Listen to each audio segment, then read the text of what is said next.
To err is human. To forgive, divine. But what if the person killed your loved one? Let's talk about it.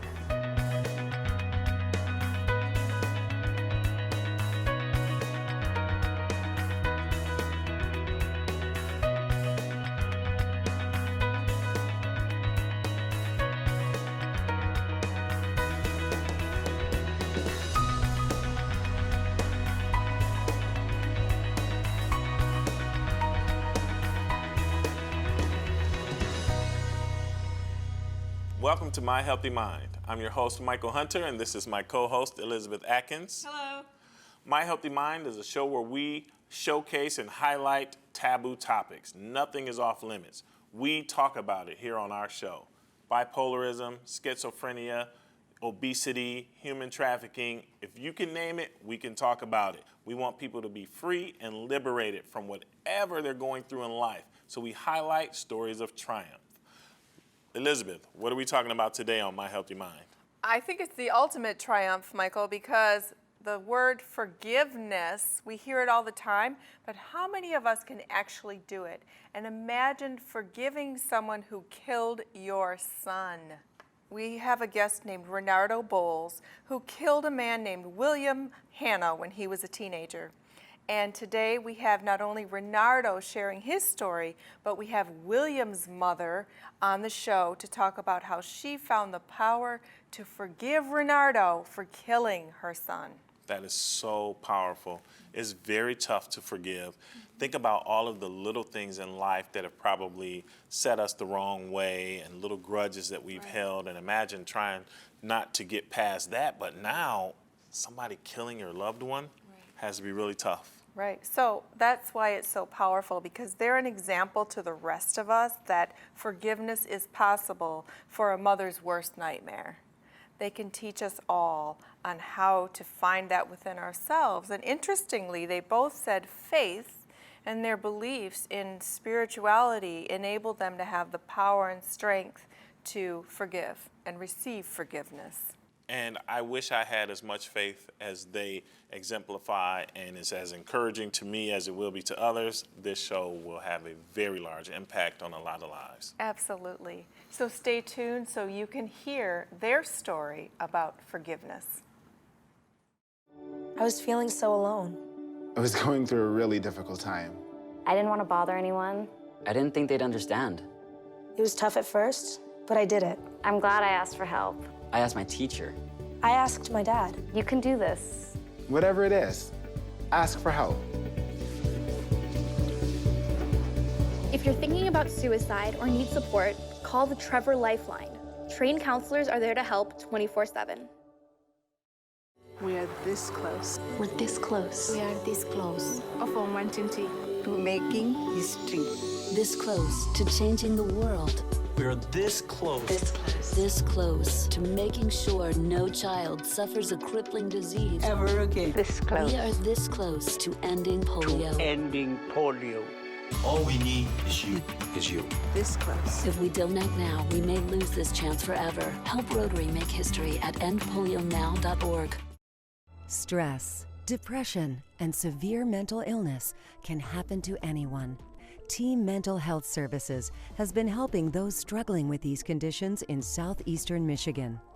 Within 24 hours of reaching out to our team, members receive psychiatric evaluations and begin the necessary treatment for recovery. Team Mental Health Services prides itself on going the extra mile for its members. And it was towards the 6th court date. I finally stood up and said, I can handle this process the rest of the way. And it was all because of the motivation and encouragement I got from Team Mental Health staff. Team Mental Health Services, because we care and you can. Welcome back to My Healthy Mind. Today we have a very compelling show. We're going to talk with Renardo Bowles, who was convicted of murder, and he has been forgiven by the victim's mom.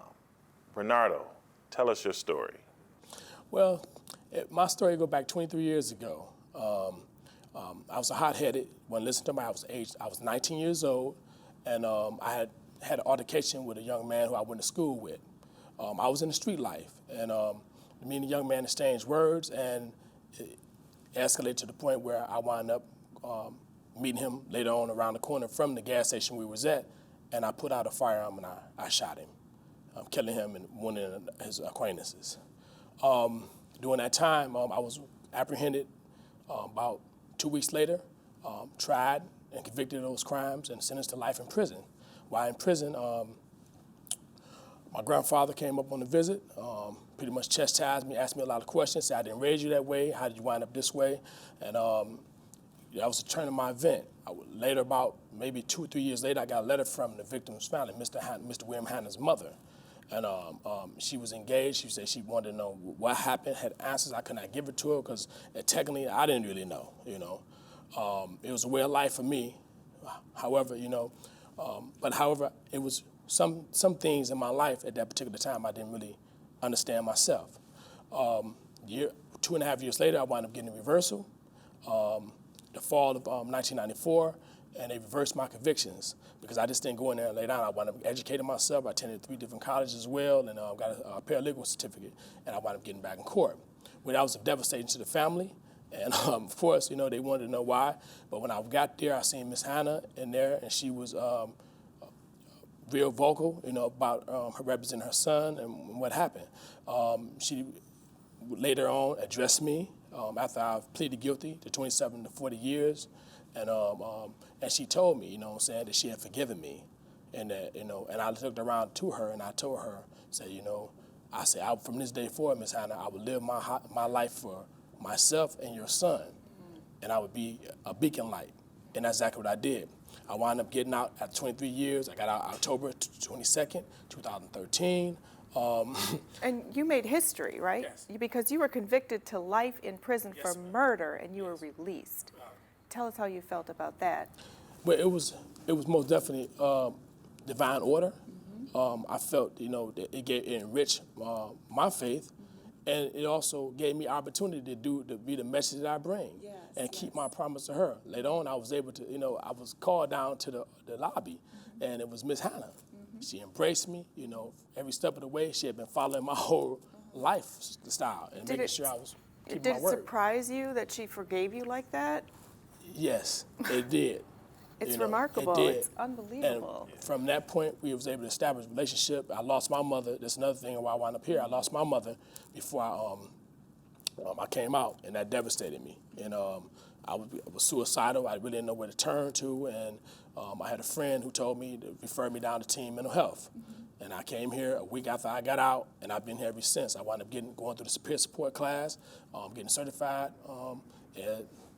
What was the forgiveness from Miss Hannah a catalyst to help you decide not to commit suicide?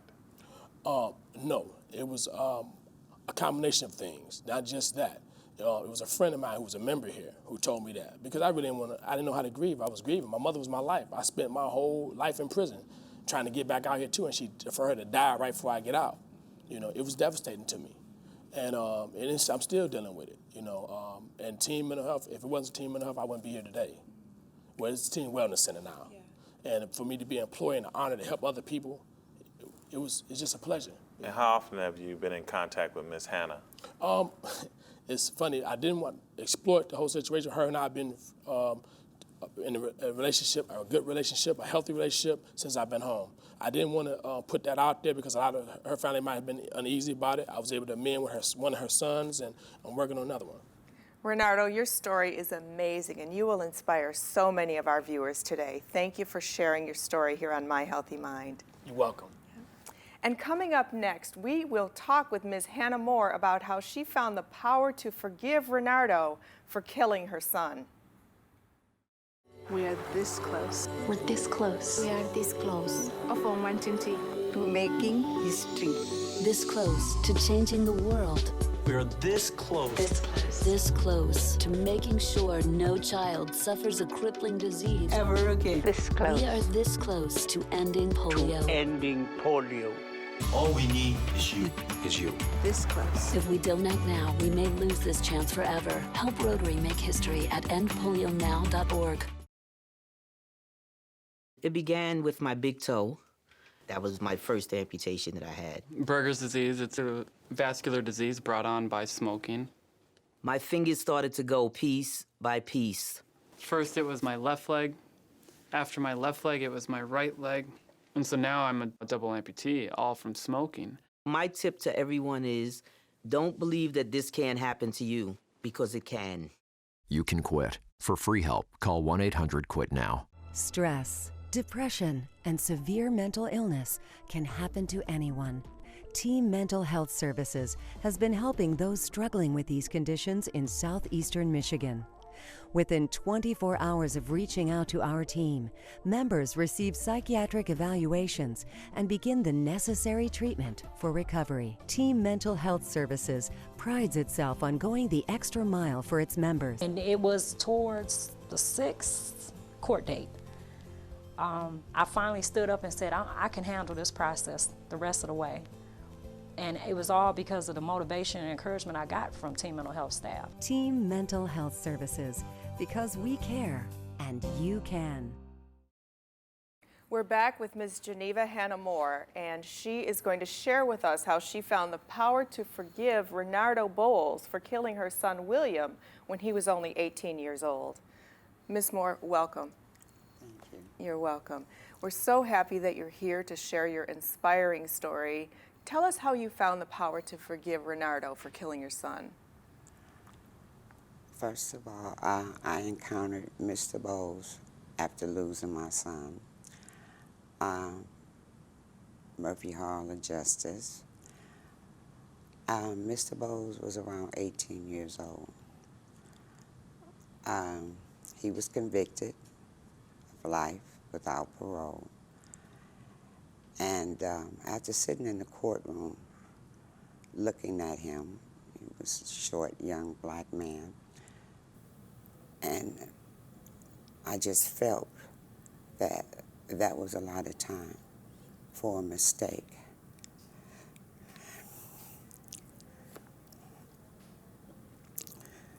I felt that he had made the biggest mistake of his life.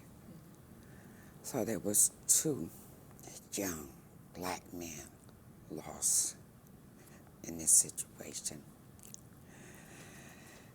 It took a while, but after I thought about it, my son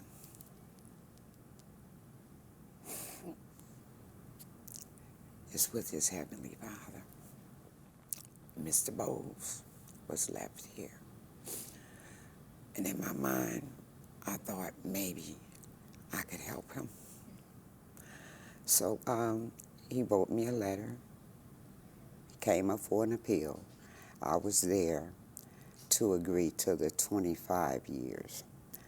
Mr. Bowles only did 23, so he came home October of last 13. When I found out that Mr. Bowles was home, I found out that he was working at Team Mental Health. I came down and just wanted to be in his presence again, to make sure in my heart and in my spirit that I had truly forgiven Mr. Bowles. And when you met him, did you get that assurance? When I met him, I hugged him, and I told him how proud I was of him. And I've since been peeking in on Mr. Bowles' life almost weekly. Me and Mr. Bowles have a God-sent relationship. I feel like I'm his godmother. And I'm very proud of Mr. Bowles. He has done a lot of good things. He's caregiver for his grandfather. He's going to school. He's a peer specialist for young black men. I think he tries to make me proud. He's always telling me, and we talk, well, I'm doing this and I'm doing that. And the truth of the matter is, I am very proud and happy to be a part of his life. Mm-hmm. And that's so beautiful. How did you draw on your faith to find that power of forgiveness? Well, after losing my son, I started getting closer to Jesus, reading the Bible daily. And a lot of answers that I didn't know, I would search the Bible for answers. And that's what I do every day.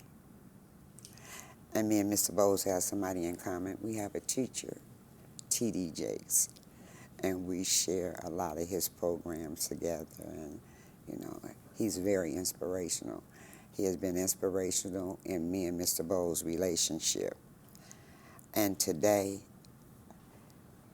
I feel like Mr. Bowles was God sent. I'm his godmother.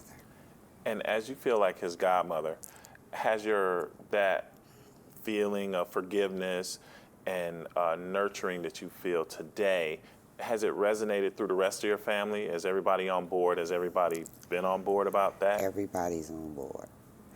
He was over to the AFC home because we have a consumer in common.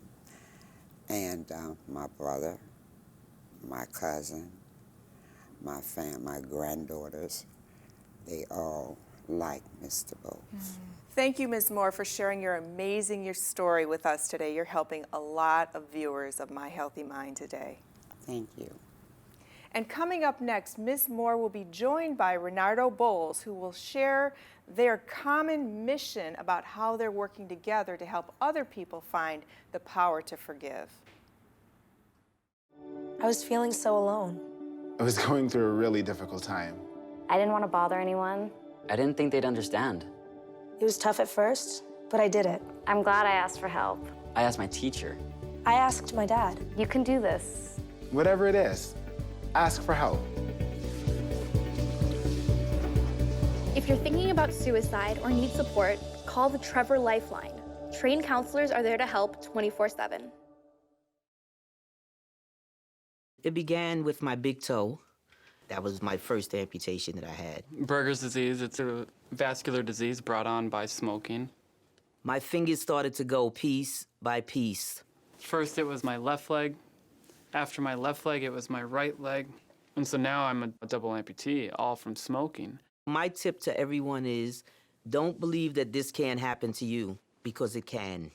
You can quit. For free help, call 1-800-QUIT-NOW. Stress, depression, and severe mental illness can happen to anyone. Team Mental Health Services has been helping those struggling with these conditions in southeastern Michigan. Within 24 hours of reaching out to our team, members receive psychiatric evaluations and begin the necessary treatment for recovery. Team Mental Health Services prides itself on going the extra mile for its members. And it was towards the 6th court date. I finally stood up and said, I can handle this process the rest of the way. And it was all because of the motivation and encouragement I got from Team Mental Health staff. Team Mental Health Services, because we care and you can. We're back with Renardo Bowles and Geneva Hannah Moore talking about forgiveness. What a compelling story. What a treat it is for us to have both of you sitting on the couch together in a divine relationship. Yes. Tell us how that makes you feel.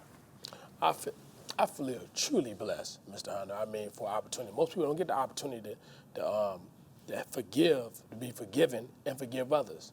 I'm humble. I've sit down, I've searched through my soul about a lot of things that's going on in my mind, and want to continue the relationship and building. And this won't be the last time you be hearing from Ms. Moore and I about trying to help other people who come to that same stage. The true stage of forgiveness, and my interpretation is you make a decision not to seek vengeance on those who harmed you. And Ms. Moore, it started with you. How did you do that? What inspired you to be forgiving of Renardo?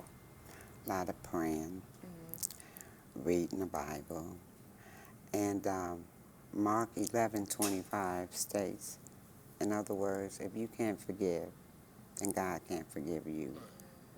You know, so it's been a blessing. It's like I don't have. Everything has been lifted. It's like my son, I feel like he's an angel watching over me. That what the Bowles is doing and myself is like an inspiration. I don't understand. The understanding is how all this came together. I knew it was God sent. And as you're forgiving him and have forgiven him, has your family been on board with that forgiveness? Yes, they have. I have one son that I brought down to see Mr. Bowles. He had a little anger. He was the son that told me that he was released from prison. He got released 2 years prior than his release date. And he had a little anger, and one day I just got him in the car, was going to Easter Market, and I just pulled down the street. I had called Renardo, and we pulled up. What are you doing? I said, you need to go in here.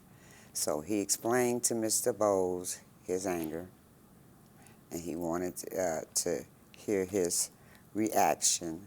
They hugged, and since then, they have had 2 or 3 other encounters. The other son, he's ill. Right now, he came to see Mr. Bowles, but he wasn't present at the time. My family, brothers, cousins, grandkids, they have no ill feelings toward Mr. Bowles. You serve as such a powerful example. So can you tell us some action steps that our viewers can take that can help them forgive others?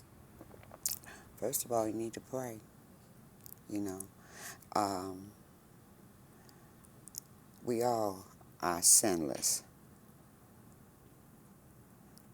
We all do things daily, knowingly and unknowingly. We create sin. But if I can't forgive Mr. Bowles, then God can't forgive me. Do you believe William Hannah would have forgiven Mr. Bowles? Yes, sir. Yes, sir, I really do.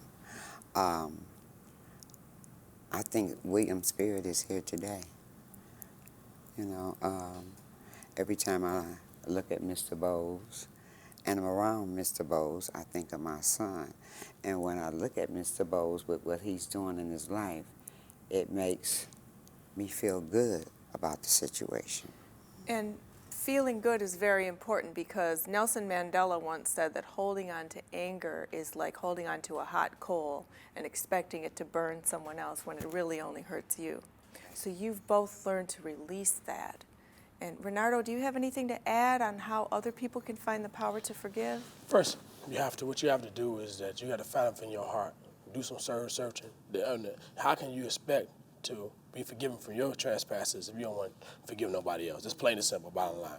Another thing I would like to say before we end is that for anybody that's holding a grudge, anything like that, try to work on it. You know what I'm saying? It shouldn't have to be a woman sitting here grieving her son or another son lost to the prison system. And also, before we end, I would like to thank some of the people that's instrumental of me learning the power of forgiveness and also staying steadfast in my recovery as well. And that's here, Team Mental Health. I would have never done it without Team Mental Health, the Team Wellness Center now, I'm sorry. And without Tony, who's one of the owner who actually hired and believed in me. And also would like to thank Miss Trudy Williams and Aisha Brown Seabrooks, as well as all the other staff that's here that's been instrumental in my recovery as well as my employment and helping me make a transformation. And I would like to thank you, Ms. Moore, for just being in my life. You know, I lost my mother, and you know, I feel like I can call you, and I go over to our house, I eat dinner, whatever it is. And I would like to also thank her husband, Mr. Moore. He's been very instrumental in this recovery. My grandfather, my ex-wife, Audrey Holloway Bowles, who stood by me in prison as well. Renardo and Ms. Moore, thank you so much for sharing your incredible and inspiring story that can help so many people. Thank you. And coming up next, we'll talk more about the power of forgiveness. I was feeling so alone. I was going through a really difficult time. I didn't want to bother anyone. I didn't think they'd understand. It was tough at first, but I did it. I'm glad I asked for help. I asked my teacher. I asked my dad. You can do this. Whatever it is, ask for help. If you're thinking about suicide or need support, call the Trevor Lifeline.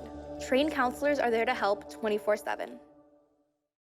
We are this close. We're this close. We are this close. Of wanting tea. To making history. This close to changing the world. We are this close. This close. This close to making sure no child suffers a crippling disease. Ever again. This close. We are this close to ending polio. Ending polio. All we need is you. This close. If we don't act now, we may lose this chance forever. Help Rotary make history at endpolionow.org. It began with my big toe. That was my first amputation that I had. Berger's disease, it's a vascular disease brought on by smoking. My fingers started to go piece by piece. First it was my left leg. After my left leg, it was my right leg.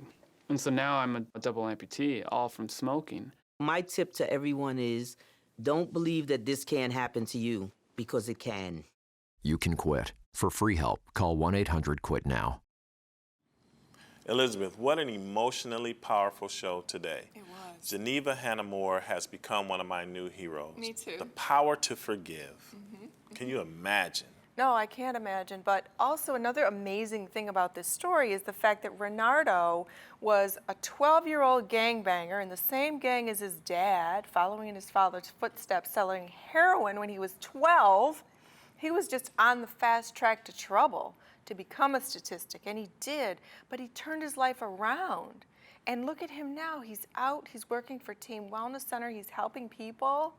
It's amazing. It is amazing, especially when you think about a person having his life sentence commuted down to a sentence that allows him to get back out into society. Right. And what better way than to live a life that is really redeeming him back to the mom of his victim. Right, right. So their stories both epitomize the mission of My Healthy Mind because they're showing that people are triumphing over the ultimate tragedies. Absolutely. It just, you can't even get your mind around this thing really because of her having to forgive, but then her family having to forgive, and then celebrating that her whole family has become endeared to him as if he is one of the family. Right, including the son of hers who was 8 years old when Renardo was sentenced, when the brother died.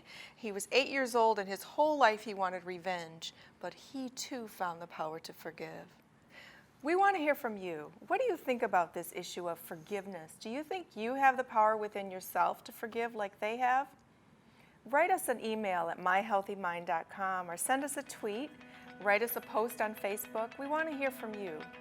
And then stay tuned for next week's show where we'll be tackling another taboo topic, menopause. Thank you for watching and we'll see you next week.